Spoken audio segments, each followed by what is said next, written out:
வணக்கம். ஆஸ்ட்ரோவேலின் நல்ல நேரம் நிகழ்ச்சியின் சார்பாக அத்துணை சப்ஸ்கிரைபர்களையும் எல்லா அன்பு உள்ளங்களையும் எனது நண்பர்களையும் வருக வருக என வரவேற்பதில் பெருமகிழ்ச்சி கொள்கிறேன். இறைவணக்கத்தை கூறி இந்த வீடியோவை தொடங்குவோம். வக்ரதுண்ட மகாகாய சூரியகோடி சமப்பிரப அவிக்னம் குருமே தேவ சர்வகாரியேஷு சர்வதா. தென்னாட்டுடைய சிவனே போற்றி, என் நாட்டவர்க்கும் இறைவா போற்றி. நண்பர்களே, மற்றொரு புதிய வீடியோவில் உங்களை எல்லோரையும் சந்திப்பதில் மிக்க மகிழ்ச்சி கொள்கிறேன். இன்றைக்கி நம்ம பேச போகிறது கடகராசியை பற்றி.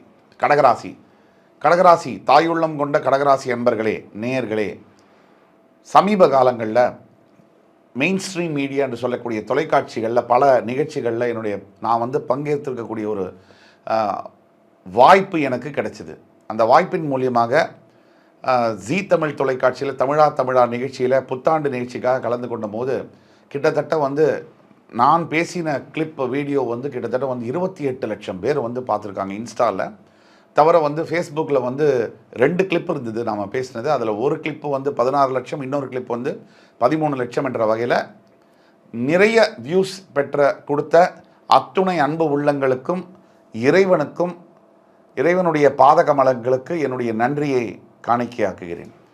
அதே மாதிரி நீங்கள் எங்கள் மீது வைத்திருக்கின்ற நம்பிக்கையை என்றைக்கும் காப்பாற்றும்படியான நல்ல தகவல்களை இந்த சேனல் ஆஸ்ட்ரோவேல் சேனல் மூலியமாக பகிர்வோம்.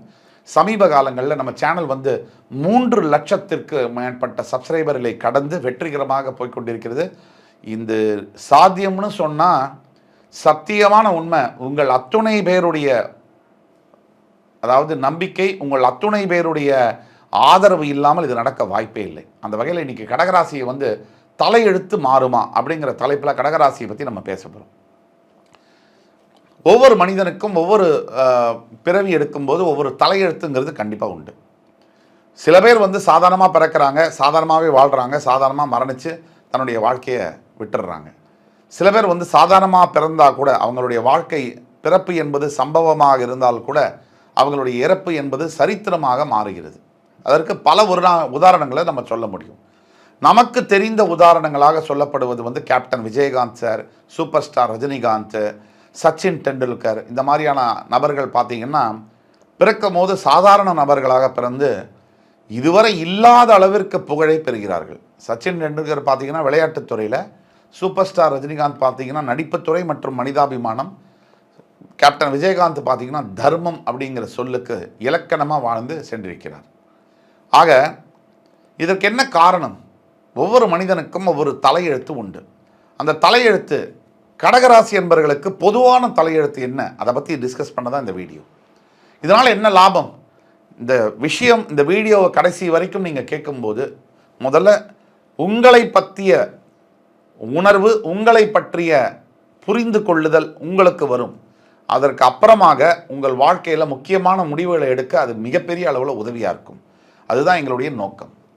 தேவையில்லாத கமெண்ட்ஸை பற்றி நாங்கள் கவலைப்பட மாட்டோம். தேவையுள்ள 95% அன்பர்கள் எங்களை விரும்பி போடக்கூடிய கமெண்ட்ஸை கண்டிப்பாக நாங்கள் ஏற்றுக்குவோம். ஆக கடகராசி அன்பர்களுக்கு தலையெழுத்து மாறுமா? இன்றைக்கு உள்ள கிரக சூழ்நிலை எப்படி இருக்குன்றதை பற்றி பார்ப்போம். கடகராசிக்கு 3ஆம் இடத்தில் கேது மற்றும் பாக்யஸ்தானத்தில் ராகு, 10ஆம் இடத்தில் குரு பகவான், அதே மாதிரி கடகராசிக்கு 8ஆம் இடத்துல முக்கியமான விஷயம் என்னென்னா சனி பகவான். இதற்கு அடுத்தபடியாக கடகராசிக்கு 5ஆம் இடம் என்று சொல்லக்கூடிய இடத்துல சுக்கிரன், 6ல் சூரிய புதன் செவ்வாய். இதுதான் இன்னைக்கு உள்ள நிலைமை. ஆக இன்றைய ஜனவரி 10ஆம் தேதிக்குண்டான கிரக நிலைமை இது. இன்றைய இந்த கிரக நிலைமையை வச்சு முக்கியமான கிரகங்கள் சனி, ராகு, கேது, குரு, இதை எடுத்துக்கிட்டோம்னு சொன்னால் தற்போதைய கிரக நிலைமை ஒன்று இருக்குது. தலையெழுத்துங்கிறது வெறும் கோச்சார ரீதியான கிரக நிலைமை. இன்னைக்கு பிளானட்ஸ் எங்கே இருக்குது அப்படிங்கிறத வச்சு மட்டும் தீர்மானம் செய்ய முடியாது. எதை வச்சு தீர்மானம் செய்ய முடியும்? உங்களோட பிறப்பு ஜாதகம் அப்படிங்கிறது ரொம்ப முக்கியம். அந்த பிறப்பு ஜாதகத்தில் இருக்கக்கூடிய பல்லாயிரக்கணக்கான விஷயங்களையும் வச்சு தான் தலையெழுத்து நிர்ணயிக்கப்படும். நீங்கள் பிறக்கும் போதே அந்த தேதி, அந்த நொடியிலேயே உங்களோட தலையெழுத்து எழுதப்படுகிறது. இதுதான் உண்மை. இப்போ உங்களுடைய முழுமையான தலையெழுத்தை பற்றி பேசணும்னு சொன்னால் உங்களோட ஜாதகம் வேணும். அதுக்கு நீங்கள் கீழே கொடுக்கப்பட்டுள்ள வாட்ஸ்அப் நம்பரில் எங்களை தொடர்பு கொண்டு பேசினா ஆன்லைன் அப்பாயின்மெண்ட் மூலிமா ஃபீஸ் கட்டினதுக்கப்புறம் உங்களுக்கு கன்சல்டேஷன் பண்ணி உங்களுடைய தலையெழுத்தை மாற்ற முடியும். ஆனால் பொது கோச்சார அடிப்படையில் இன்றைக்கு கடகராசிக்கு எப்படி இருக்கு, தலையெழுத்து மாறுமா, அதை பற்றி பேசுவோம். பெரும்பாலான கடகராசி என்பவர்களுக்கு நாம் சொல்லக்கூடிய பலன்கள் அப்படியே பொருந்தும். ஆக கடகராசிக்கு வந்து 8ஆம் இடத்துல அஷ்டம சனி இருக்கிறதுனால இன்றைக்கு தலையெழுத்து எப்போ இருக்குன்னு சொன்னால், அவஸ்தையுடைய உச்சகட்டம், மனக்குமுறல்கள், பேச முடியாத வார்த்தைகள், சொல்லி அழாமல் கடகராசி என்பர்களை பார்த்தீங்கன்னா ரூமில் கதவை சாத்திக்கிட்டு தனியாக போய் குமுறுற கடகராசி என்பர்கள் பல பேர் இருப்பாங்க. ஆயிரக்கணக்கான லட்சக்கணக்கான பேர் இருப்பாங்க. சனியுடைய தாக்குதலை தாங்க முடியாமல் எந்த பாவமும் அறியலை, நான் ஒன்றும் செய்யலை, ஆனால் எனக்கு ஏன் இவ்வளோ கஷ்டம் அப்படின்னு மனதால் தவித்து கொண்டிருக்கக்கூடியவர்கள் லட்சக்கணக்கில் இருப்பாங்க. அதே மாதிரி மான மரியாதை போய் இந்த வாழ்க்கை எதுக்கு, இந்த வாழ்க்கை தேவையில்லைன்னு நினைக்கக்கூடிய கடகராசி நண்பர்கள் பல பேர் இருப்பாங்க. கொடுத்த கடனே வரல, நம்மக்கிட்ட காசு இருக்குது, நம்மக்கிட்ட நிறைய காசு இருக்குது, ஒருத்தருக்கு கடன் கொடுத்துருக்கோம், அவர் நமக்கு கொடுக்க வேண்டிய காசை கொடுக்கல, ஆனால் நம்ம யாருக்கு கொடுக்கணுமோ அவங்க நம்ம கழுத்து மேலே கத்தியை வச்சு கேட்குறாங்க. இதுதான் கடகராசி அன்பர்களுடைய சூழ்நிலை. முக்கியமாக பார்த்தீங்கன்னா கடகராசி அன்பர்களுக்கு டிராவல்ஸ் தொழிலில் இருக்கக்கூடிய கடகராசி நண்பர்கள் கம்ப்ளீட் லாஸில் இருக்காங்க. அதே மாதிரி விசா டூரிசம் சம்பந்தப்பட்ட கடகராசி நண்பர்களுக்கு பயங்கர லாஸ். ஐடி துறையில் ஒர்க் பண்ணக்கூடிய கடகராசி நண்பர்கள் ஏதோ இந்த வேலையை தொத்தி பிடிச்சிக்கிட்டு இருக்காங்க. எந்த நேரம் வேணாலும் அந்த வேலை உங்களை விட்டு போகலாம். ஒரு பக்கம் வேலை பிரச்சனை, ஒரு பக்கம் கடன் பிரச்சனை, இது ரெண்டுத்தையும் சமாளிச்சுட்டு போனாலும் கூட வீட்டில் இருக்கக்கூடிய உறவுகள்னால வர பிரச்சனை இருக்கு இல்லையா, அதை வந்து தாங்குற அளவில் இல்லை. அதாவது உடம்புல ஏதாவது அடித்தா கூட அந்த வலியோ ரணமோ ஆறிடும். அந்த மனைவி சொல்லக்கூடிய ஒரு வார்த்தை அது மனதை வந்து மிகவும் ரணப்படுத்தக்கூடியது. வாழ்நாள் முழுவதும் மறக்க முடியாத அந்த வார்த்தை. மாமனார் மாமியார் கிட்டேருந்து வரக்கூடிய அவமானங்கள், கணவன் பேசக்கூடிய அந்த அசிங்கமான வார்த்தைகள், இதெல்லாம் தாங்கிக் கொண்டு வாழக்கூடிய கடகராசி என்பர்கள். பல கடகராசி என்பர்களுக்கு இன்றைக்கு தேதியில் மனசில் ஓடக்கூடியது, என் வாழ்க்கை முடிஞ்சு போச்சு, எனக்கு இனிமே வந்து வாழ்க்கை என்பது இல்லை, எதிர்காலமும் இல்லை, என்னை விட்டுடுங்க, நான் தனியாக எங்கேயாவது போகிறேன். கடகராசி என்பர்களுக்கு முக்கியமான பிரச்சனை இன்னைக்கு லைஃப்பில் என்னன்னு கேட்டிங்கன்னா அலைச்சல். சும்மா இடத்த விட்டு இடம் 10 பைசா பிரயோஜனம் இல்லாமல் அலைய வச்சு பணத்தை செலவு பண்ண வச்சு உடல் ரீதியாக பயங்கர எஃபர்ட் போட்டு எக்ஸாஸ்ட் பண்ண வச்சு அவங்களோட அப்படியே சாத்துக்குடி பழ மாதிரி புழிஞ்சு ஜூஸ் எடுத்துடுது இந்த அஷ்டமசனி. சரி, குடும்பம், வேலை, பொருளாதார நிலைமை இந்த அளவில் இருக்குது. இதற்கு அடுத்தபடியாக உடல்நிலை, ஆரோக்கியம், இதை பற்றி பேசணும்னு சொன்னால், நல்ல ஆரோக்கியமாக இருந்த கடகராசி என்பவர்களுக்கு திடீர்னு வியாதி, திடீர்னு அந்த மெடிக்கல் உள்ளே போனீங்கன்னா அது ஒரு ஒன் வே டிராஃபிக்கு. ஒரு நாள் ஆஸ்பத்திரியில் இருந்தால் இன்னைக்கு தேதிக்கு சராசரியாக 50,000 முதல் 1,00,000 வரை வாங்குறாங்க கோவிடுக்கு அப்புறமா. அது கோவிடே இல்லை, இப்போ ஜலதோஷம்னு போனால் கூட அவ்வளோ வாங்குறாங்க. எல்லா ஆஸ்பத்திரியும் அல்ல, தப்பு செய்பவர்களை மட்டும்தான் நம்ம பேசுகிறோம். அப்போ இவ்வளோ பணம் வாங்குறாங்க. ஒரு ஜலதோஷம்னு போய் ஹாஸ்பிட்டலில் அட்மிட் ஆனவருக்கு அவர் அந்த பில்லை பார்த்தவொடனே நெஞ்சு வலியும் கூட வந்துடுது. சாதாரண ஜலதோஷத்துக்கு போனவருக்கு ஹார்ட் அட்டாக்கும் வந்துடுது. அதுக்கு திருப்பி அட்மிட் பண்ணு, இருந்த மொத்த காசையும் போடு. இப்படி மருத்துவ செலவுகள் வந்து கைக்கு எட்டாத தூரத்துக்கு தன்னுடைய கண்ட்ரோலுக்கு மீறி செலவாகுது. சம்பாதிச்சு கஷ்டப்பட்டு சேர்த்து வச்ச காசு ஒவ்வொன்றத்தையும் மெடிக்கல் அப்படிங்கிற பேரை சொல்லி பல ஹாஸ்பிட்டல்ஸ் இன்னைக்கு வந்து செய்துக்கிட்டு இருக்கிற கொள்ளை வந்து நடக்குது. ஏழை எளிய மக்களுக்கு ஹாஸ்பிட்டல் மட்டும் நல்லா ஃபேஷனாக வச்சுட்டு ஏன் மருத்துவத்துறை தனியார் கையில் போச்சு? இந்த பிரச்சனையெல்லாம் நடக்குது. இந்த பாதிப்பு வேற ஆடட் பிரச்சனை, ஸ்ட்ரெஸ்ஸு கடகராசி அன்பர்களுக்கு. நம்ம எந்த பிரச்சனையை தனிப்பட்ட மனிதருக்கு பேசினாலும் கூட அரசியலை வந்து தவிர்த்து பேச முடிய மாட்டேங்குது. அரசியலும் அதில் பின்னி பிணைஞ்சிருக்கு. ஆக இந்த பிரச்சனைகள் எல்லாம் இருக்குது. ஆக இந்த பிரச்சனையெல்லாம் இருந்தால் கூட கடகராசி என்பவர்களுக்கு இந்த தலையெழுத்து மாறுமா? இப்போ அஷ்டம சனியினால் நடக்கக்கூடிய பிரச்சனைகள்ல இருந்து வரக்கூடிய தலையெழுத்து மாறுமா? அதாவது கடகராசி என்பர்கள் எதை நோக்கி வாழ்க்கை பயணம் செல்லுது? இப்போ நம்ம சொன்ன பிரச்சனைகள், சார் நான் இப்படி பேசுகிறேன் சார், உங்களுக்கு எல்லா பிரச்சனையும் சரியாயிடும், நீங்கள் ரொம்ப நல்லா ஆயிடுவீங்க, எல்லாமே கடவுள் பார்த்துப்பாரு அப்படின்னு நான் சொல்கிறேன்னு சொன்னால், என்னை விட இந்த உலகத்தில் போய் சொல்கிறவன் இருக்க முடியாது. நான் நெகட்டிவாகவும் பேசலை, அதையும் நீங்கள் புரிஞ்சுக்கணும். 2 குரூப் இருக்குது நம்ம ஊரில். நல்லதை சொன்னால் இவர் வேஸ்ட்டுங்க, என் லைஃப்பில் எல்லாமே தப்பாக நடக்குது, இவர் வெறும் பாசிட்டிவாக சொல்லிகிட்டு இருக்கிறாரு, இவர் உண்மையே பேச மாட்டாருன்னு சொல்லுவாங்க.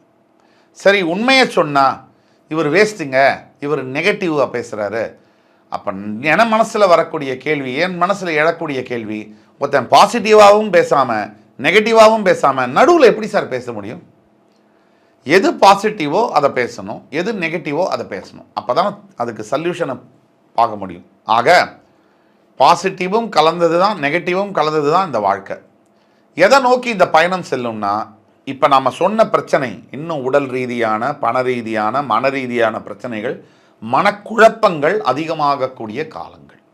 இன்னும் வரக்கூடிய எதிர்காலத்தில் இதெல்லாம் அதிகமாக போகுது. இதுதான் நீங்கள் ஆன்டிசிபேட் பண்ணணும், இதுதான் எதிர்பார்க்கணும். சும்மா போய் சொல்லி புருடா விட்டு அது சரியாகும், இது நல்லா இருக்கும், இப்படி இருக்கும், அப்படி இருக்கும், இதெல்லாம் அவசியமே இல்லை. அஷ்டம சனினா என்ன நமக்கு என்ன 60 கோடி ரூபா பணமாக வரும்? வராது. யாரோ ஒருத்தருக்கு, லட்சத்தில் ஒருத்தருக்கு, கோடியில் ஒருத்தருக்கு கோடீஸ்வரன் ஆகக்கூடிய யோகம், ராஜாவாகக்கூடிய யோகம் என்பது வரும். எல்லோருக்கும் அல்ல. முக்காவாசி பேருக்கு 7.5 சனினா, அஷ்டம சனினா பிரச்சனைகள் தான் வரும். அதுதான் சனி பகவான் செய்வார், அதை தான் அவர் செய்யணும். அவர் மாற்றியெல்லாம், அவர் வேலையை மாற்றியெல்லாம் அவர் செய்ய முடியாது. அப்போ நாம் தீர்வு என்ன? இதுக்கு எதை எதிர்பார்க்கணும் அப்படிங்கிறது தெளிவாக தெரியுது நமக்கு. இதுக்கு தீர்வு என்ன? இதுக்கு என்ன பண்ணுறது? இந்த தீர்வு என்னன்னு சொன்னால், முதல் தீர்வானது, முதல்ல நீங்கள் எதிர்பார்ப்பை கம்மி பண்ணிக்கணும். எனக்கு அது நடக்க போகுது, எனக்கு இது வரப்போகுது, எல்லாம் சரியாயிடும் அப்படிங்கிற எதிர்பார்ப்பை நீங்கள் கம்மி பண்ணணும். நீங்கள் எதை எதிர்பார்க்கணும், எதை எதிர்பார்க்கக்கூடாது அப்படிங்கிறத நீங்கள் தெளிவாக புரிஞ்சுக்கணும். அப்போது நம்முடைய வாழ்க்கை இன்னைக்கு இந்த நிலைமையில் இருக்குது. இன்றைக்கி நமக்கு இதெல்லாம் நடக்க போகுது, இதில் எதை எதிர்பார்க்கணும் கூடாதுங்கிறத நீங்கள் தெளிவுபடுத்திக்கிட்டீங்கன்னு சொன்னால் பாதி பிரச்சனை சுமூகமாயிடும். நான் பேசுகிறதெல்லாம் சத்தியம். ஆக அடுத்தபடியாக என்ன தீர்வு? இதை பார்த்தீங்கன்னு சொன்னால், சிவபெருமானை வழிபட வேண்டும். சனி ஈஸ்வரன், உங்களுக்கு அஷ்டம சனி இருக்கிறதுனால சிவபெருமானை விடாத பிடிச்சிக்கணும். இப்போ சிவ ஆலயங்கள் சொல்கிறோம், வசதி இருக்கக்கூடியவர்கள் இண்டோரில் இருக்குது. மத்திய பிரதேஷில் இண்டோர் அப்படிங்கிற சிட்டியில் மகா காளேஸ்வரனுங்கிற ஆலயம் இருக்குது, மகா கால பைரவர் அப்படிங்கிற ஆலயம் இருக்குது. இதற்கு நீங்கள் போய் வரலாம். ரொம்ப பிரசித்தி பெற்ற ஆலயம், பயங்கர பவர்ஃபுல்லான ஆலயம். முடியாதவர்கள் தஞ்சை மாநிலத்தில் இருக்கக்கூடிய, அதாவது திருவிடை மருதூரில் இருக்கக்கூடிய கோவிலுக்கு போயிட்டு வரலாம். அதுவும் பயங்கர பவர்ஃபுல்லான ஒரு கோவில், தஞ்சை மாவட்டத்தில் இருக்கக்கூடிய திருவிடை மருதூர் கோவில். சரி, அதுவும் முடியல அப்படின்னு சொன்னால், அருகாமையில் இருக்கக்கூடிய கபாலீஸ்வரர் கோவிலுக்கோ, திருவட்டீஸ்வரன் பேட்டை, திருவள்ளிக்கேணியில் இருக்கக்கூடிய திருவட்டீஸ்வரன் பேட்டை திருக்கோவிலுக்கோ போய் வரலாம். இந்த மாதிரி கோவில்களுக்கெல்லாம் நீங்கள் போகும்போது சிவருக்கு வில்வ மாலை சாத்தும் போதும், சிவபெருமானுக்கு அபிஷேகம் செய்யும் போதும், நிறைய பிரார்த்தனைகள், அதாவது தொண்டுகளை செய்யும் போதும், அதாவது சிவகோயிலில் வாலண்டரி சர்வீசஸ்ஸு, தான தர்மங்கள், அன்னதானம், வஸ்திரதானம் போன்றவற்றை செய்யும் பொழுதும் மிக மிக பெரிய அளவில் உங்களுக்கு சக்ஸஸ் கிடைக்கும். ஆக என்ன பிரச்சனை, தலையெழுத்து என்ன மாதிரி இருக்குது, இப்போது அதுக்கு என்ன தீர்வு, என்ன எதிர்பார்க்கலாம், அதுக்கு என்ன தீர்வு அப்படிங்கிறதெல்லாம் பார்த்தோம். இந்த வீடியோ பதிவு முக்கியமான ஒரு பதிவு. உங்களுக்கு தெரிஞ்ச கடகராசி என்பவர்களுக்கெல்லாம் ஃபார்வர்ட் பண்ணுங்கள், லைக் பண்ணி கமெண்ட் பண்ணி மறக்காமல் சப்ஸ்கிரைப் பண்ணுங்கள். எதுக்கும் பயப்பட வேண்டாம். பயந்ததுனால எந்த பிரச்சனையும் சால்வ் ஆகாது. நான் நெகட்டிவாகவும் சொல்லலை, எப்படி பிரச்சனைகளை சமாளிப்பது அப்படிங்கிறத வழி கொடுத்துருக்கேன். மனசில் எதிர்பார்ப்பு கம்மியாகும் போதே பல பிரச்சனைகளை கையாள முடியும் ஈஸியாக. ஆக இதுதான் இப்போ உள்ள நேரம், நிதர்சனமான உண்மை இதுதான். இருந்தாலும் தன்னம்பிக்கை உள்ளவர்களுக்கு எந்ததும் வாழ்க்கையில் சமாளிக்க முடியும், எத்தனை பிரச்சனைகளையும் வெற்றி கொள்ள முடியும் என்பதை மறுபடி சொல்லிக்கொண்டு அடுத்த முறை உங்கள் எல்லோரையும் சந்திக்கும் வரை உங்களிடமிருந்து விடைபெறுவது உங்கள் ஜோதிட கலாநிதி சுபாஷ் பாலகிருஷ்ணன். நன்றி, வணக்கம், வாழ்க வளமுடன்.